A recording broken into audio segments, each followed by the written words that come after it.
Welcome to Breakthrough Success. I am your host, Marco Berti, CEO and founder of Content Marketing Plaza, bringing you 3 new episodes each week where I and top-level guests teach you how to take your business to the next level and achieve your breakthrough. Now, if your breakthrough does happen to be you want to become an influencer, you want to make money doing what you love, well, we recently opened up the Advanced Influencer Mastermind, which you can learn more about at contentmarketingplaza.com/mastermind, which will be in the show notes. But today's episode follows a similar theme to being an influencer and making money doing what you love. And that theme is, how do we massively grow our social media audiences? How do we get all of these people to consume our content, to go from social media to our sites? There's so much potential in social media, but today's guest, he has really cracked the code on this stuff. He is a wizard of the social media sphere who has built online platforms for A-listers, including Taylor Swift and Rihanna. He has advised brands such as MTV, Skechers, Vice, and IKEA on how to establish and grow their digital audience and engagement. He has spent his career discovering the best tools to turn any no-name into a top influencer simply by speaking into a camera or publishing a popular blog. And now he's going to share those secrets with us in this episode of Breakthrough Success. So today's guest for episode 329 is none other than Brendan Kane. Brendan, it is such a pleasure to have you on the show. Thanks for having me, Mark. I really appreciate it. Brendan, I'm really happy to have you on the Breakthrough Success podcast and definitely looking forward to this episode. Before we get into the hardcore stuff, how do we grow on social media and really be able to grow that audience, I'm wondering if you could share a little bit on how your social media journey began and how you saw that, hey, this is something that I could help brands with. So it was actually quite a while ago. So I went to film school to learn the business side of film and quickly realized that they don't teach you much about business in film school, and figured the best way to learn about business is start your own. And the most cost efficient way at the time, and it still holds true today, is to start online businesses. So I started a few online companies while I was going to college just to experiment and see what it really took to build something from scratch and run a business. And then when I moved to Los Angeles in 2005, to pursue a career in film, it's when the entertainment industry started to reawaken to digital after the dot-com bust, and basically saw that there was an opportunity because there was a lot of high-profile people, whether that was producers, studio executives, actors, directors. They were asking a lot of questions about social media, about digital and technology, and how it could be leveraged to promote their films. So I decided to leverage that knowledge that I had gained in creating those internet companies, going to college, to really forge connections, get projects, and get started in the film industry. And it just ended up being far more rewarding and fun to work in that space than to produce movies. So I just kept on that path. And it's interesting how you saw that a lot of these top people are really asking, like, oh, how do I master social media? How do I do this? And sometimes, I mean, it could be really good to, if you want to see where things are going to go, look at what the celebrities are doing. Look at what the big brands are doing. So like podcasting, for instance, there's a lot more money going into podcasting than ever before. So this is certainly a medium that is getting a lot more traction. But it doesn't matter which medium you pick. The goal pretty much remains the same: growing that massive audience, engaging with them, and providing that overall value. So when you are with an A player, I mean, we mentioned some like really incredible people and brands just in that intro. I'm wondering, like, when you sit down with them, what is the mental process? What is the strategy that goes into growing their audiences? Yeah, it's a great question. I mean, first off, when I sit in the room with anybody, whether it's a big celebrity, a big CEO, or just somebody that's starting from scratch, is really starting with what are their goals. And I think that people don't really think about why they're doing what they're doing. And that's where I think people ultimately fail, is really understanding what the overall specific business objectives are, what that return on investment looks like. Because without that, I think people can get lost, especially with when they get into it and realize how much work it takes, not just work, but also the investment from a time and financial aspect. So really, I love to start with understanding who the person is, what they're trying to achieve, and why they're trying to achieve it. Because I'm a firm believer that there's not just one strategy that's right for everybody. It's really finding the right strategy for the individual person or company or brand based upon where they're at today and where they want to get to, and also the resources that they have at their disposal. And I like that insight, how there's not one strategy right for everyone. I mean, when I got started on social media, it was Twitter, and I'm sure people will say YouTube, Facebook, whatever it is that really works for them. But just being able to find that strategy that works for you. And I'm wondering, how do we really identify what works for us? Because, I mean, depending on who you ask, like, any social network could really be the best one for you to establish your presence in. So how do we actually determine what is the best social network for us to pursue? I would first say that what is the social network that you love using yourself? Because that's the best place to start. And I also run into some people sometimes that are like, yeah, I don't really like social media, but I know I need to do it because everybody's talking about it, or if everybody tells me it'll help my business. And I just tell them, listen, if you don't find something redeeming about social media or something that you like about it, just don't go into it. Because, again, this is hard work. It's going to take time. It's going to take effort. It's going to take resources. And, again, to the point of which social network to start with which one you like, which one do you consume content on, which one is fun for you, and start there. Because you can, as you know, you can be successful in any social platform and leverage it to your advantage if you know going in that you can be successful with it and you know how to position it properly. And that's really great advice, just picking the one that you enjoyed the most. I mean, just going back to me again, Twitter, that was the one I really enjoyed. But if your one is Facebook and you enjoy it, start with that social network. You certainly don't want to pick a social network because someone told you it's hot and you don't like it. And that will definitely show in the quality of content. It'll show in work ethic and different things like that. One thing that I do want to address is that there are some people who maybe they're afraid of reaching out to some of these big A-listers or big brands, like all those that I mentioned in your intro. And so while some people are afraid of, just reaching out and communicating, like, you have these people as clients. So I'm wondering if you could talk a little about how that happens, like how you're able to get that conversation started and eventually turn some of these celebrities and brands into clients. So it comes down to two main things. First off, when you're talking about a big celebrity client like a Taylor Swift, you're not going to be able to reach out to them directly. You have to go through somebody else. So I put a lot of my effort and energy and focus on people that are very well connected, and I refer to them as super connectors, as people that know a lot of people, whether that is a manager, an agent, a producer, a director, or just an individual that's just really well connected. Because people will put their effort into going directly to the head of a corporation or celebrity itself. And I'm not saying that can't work. It can. But I've seen my success and how I've been able to secure all of these major clients and names is by finding people that are very well connected and forging relationships or partnerships with them.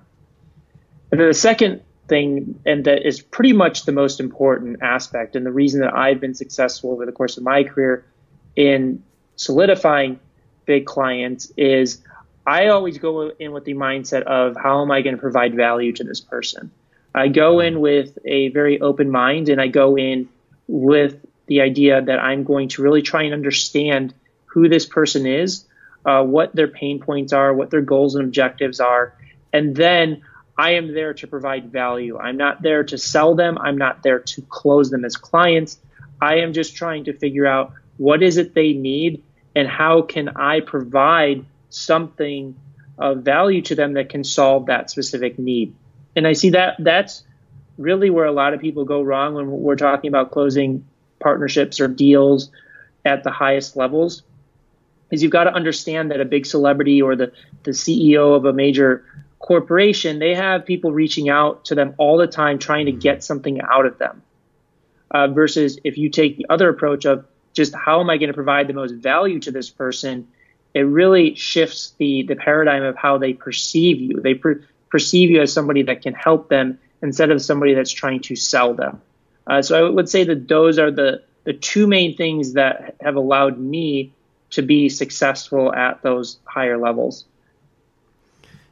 A lot of really interesting points. I mean, it's not like you think about them very often because a lot of people, they think about reaching that big brand or reaching that celebrity, and it's usually what's in it for me. Like, I'm looking to get something out of this. But I mean, what Brendan is saying is really spot on. Just focus on providing value. I mean, if you were in podcasting, you're getting a lot of pitches from people who want to be on your show. I mean, imagine the easily thousands of different pitches that a top brand or celebrity is getting every single day.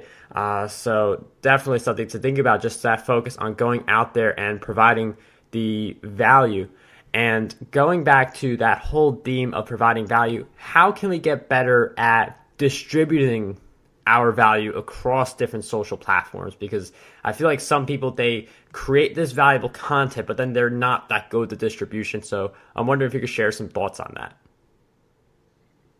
Well, you hit it on the head. It comes down to value. So the first thing is you got to be honest with yourself in terms of the content that you're producing today. Is the content of value to audiences? Or is it just, this is content I think I like, or is this content of me trying to sell myself as a brand, as a social content creator, or actually trying to sell a product? Because distribution of content becomes a lot easier the better your content performs and the higher the quality of content performs, because there's not a media company or media channel or a social account out there that doesn't want to post high quality content on their audience or to their audience. So first and foremost is your content at the level that it needs to be? If it's not, start with a competitive analysis. Look at the accounts that you want to distribute your content on and see what content they are distributing to their audience, and figure out why is their content better? How is their content different? What are the formats? What are the themes? What are the stories they're covering? And then try and produce content at that level in those same format structures or themes. And then once you have that, then again, it becomes a lot easier. And to me, like, the approach that I always take is make a list of every single distribution outlet that reaches the audience that you want to reach. And then you just reach out to as many of them as possible and connect with as many of them as possible. But again, with the mindset of, with that cold outreach of how you are providing value to that individual or to that media company or to that account.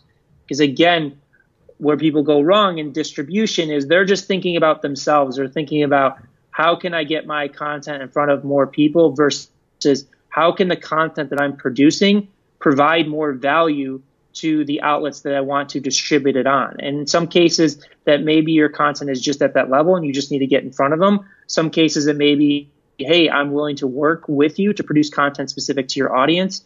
Or there's another way that I'm sure you're familiar with, where you can do share for share groups with other people that are in your niche or people that are on a similar level to you.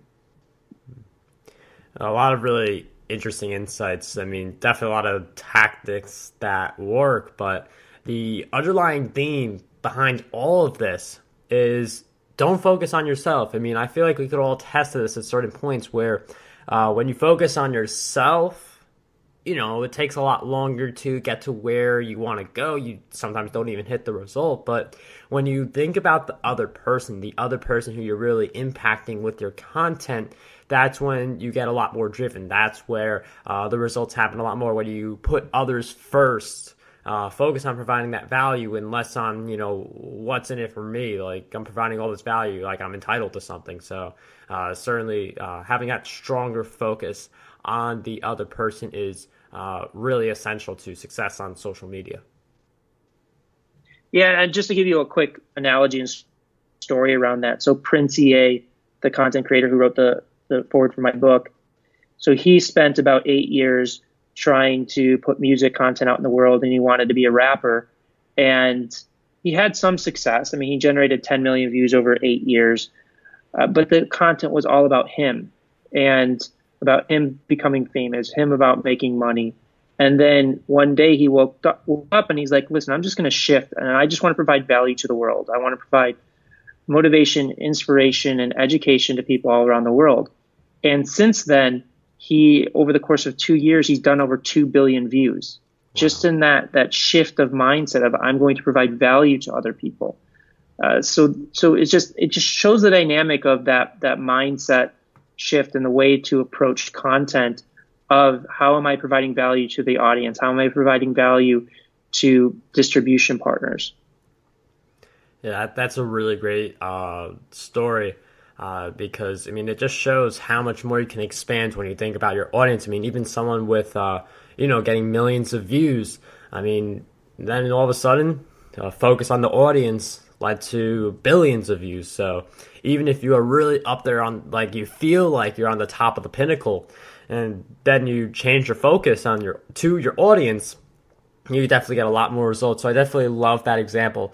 One thing that I do want to also cover in this episode, I mean, you like talking about super connectors, but I mean, you definitely know a lot of people. So it's certain that you're a super connector. You know a lot of people, and by knowing a lot of people, you've come across a lot of people who have different ways of living and doing all these different things. So with all that in mind, I'm wondering if you could share with us some of your habits that you would consider essential to your success. Yeah, that's a great question. I think that there's a few elements that has helped me along the way. I think first and foremost is understanding the purpose and the value of failure, and not looking at failure as a negative thing, but looking at it as an experience to learn from.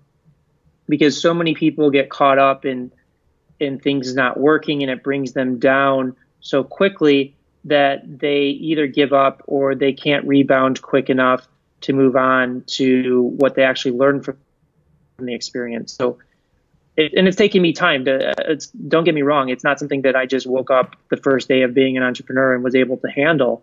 I would say that setbacks and failures in the beginning, it could take me 2 or 3 days to overcome the down feeling from it, versus today, after years and years of experiences, maybe it impacts me for an hour or two at most, and then I move on.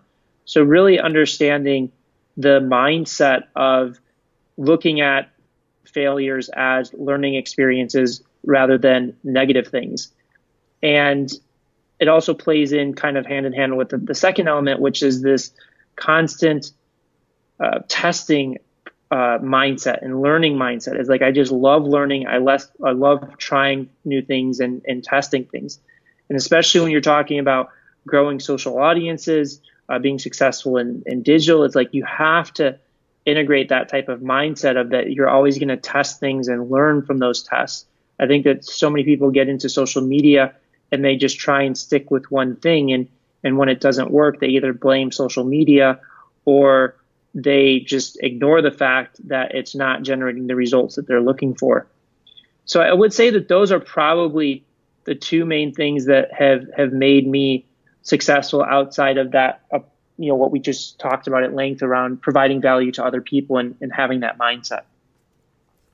That's definitely a really great mantra for us, because so many people, like, they hit a failure and, they're done. Like, they don't want to do it anymore, and especially with all the shiny objects out there. I mean, like, if Instagram doesn't work for you, there's YouTube. There's all these different options. And sometimes, yes, it is good to go from one place to the other if, you see that as the better move. You enjoy, let's say you actually enjoy YouTube more than Instagram, then YouTube is the better play there. But some people, they get hit by this big failure and then they stop. And then they just keep on hopping from one thing to the next. So it's good to just view failure as something to learn from it. And that's how you get better over time. I mean, singers, like, they bomb before they get really successful. And I mean, comedy and business. And it's good to take, like, something like sports and connect some of those lessons that we get from sports, like, you know, failure is part of it, you lose games and stuff like that,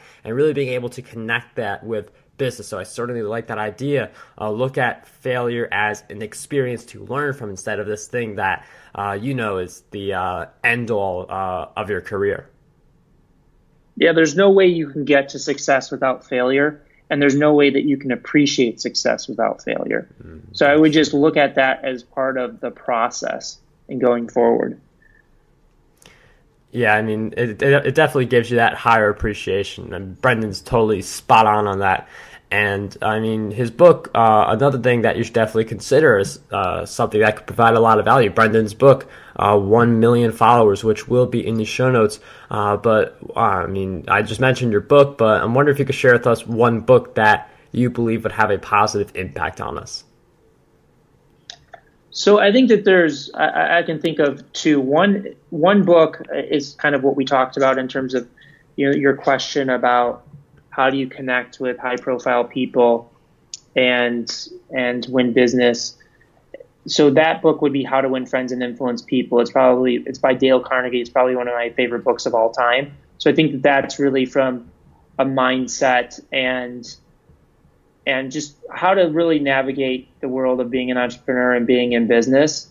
And then when it pertains specifically to digital and social content, I would recommend the book Contagious by Jonah Berger, where he basically studied virality for 15 years and breaks down why people share things, which I think is ultimately critically important to understand when it comes to producing content for social and digital platforms. Brendan, thank you for those great book recommendations. Both of those, the books, I'd strongly recommend as well. For anyone who wants to read them, they're in the show notes, markberry.com/E329. We'll throw in content marketing secrets in there as well. If you want to learn how to grow and monetize your content brand, that is the book for you. And before we wrap up this episode, Brendan, I've asked you a few questions throughout our time together, but what do you believe is one question that we need to be asking ourselves more often? I think that one of the most important questions to ask yourself is, why are you doing what you're doing? Are you going after and creating a YouTube channel or an Instagram channel or whatever it is because you truly love it, because you think you want to become famous, because you think you're going to make a lot of money, because your friends are telling you to do it? It's really checking in with yourself to understand why it is you're doing what you're doing, because that's really ultimately going to drive you to success or drive you to failure. So if you're doing it for the right reasons, you're going to be in it for the long haul, and you're going to do whatever it takes to succeed because that's what you're truly passionate about. Versus if you're doing it for the wrong reasons, that's typically where failure creeps in and you give up, because you ultimately your heart isn't in it, and from my experience, at least, is like that passion and that drive has to be there to overcome those obstacles, to overcome those road bumps along the way, to overcome those difficult situations that will really test whether or not you'll be successful. Yeah, that's certainly a great question, and it's good for us to think about why we're doing what we're doing, because sometimes the why isn't there, and at other times the why is there, but we're not really tapping into it enough. So certainly a great insight to cap off this episode of Breakthrough Success. If you guys want to learn more about Brendan, the easiest way, get his book, 1 Million Followers. You can either go to the show notes for that or just simply 1millionfollowers.com, all one word. If you guys also want to join us in the Breakthrough Success Facebook group, you could do that at contentmarketingplaza.com/Facebook. We'd love to chat with you about this episode and some of the other episodes on the podcast. But once again, Brendan, I can't thank you enough for coming on the show and sharing all of your great insights. It was such a pleasure to have you on Breakthrough Success. Thanks for having me. I really appreciate it, Mark.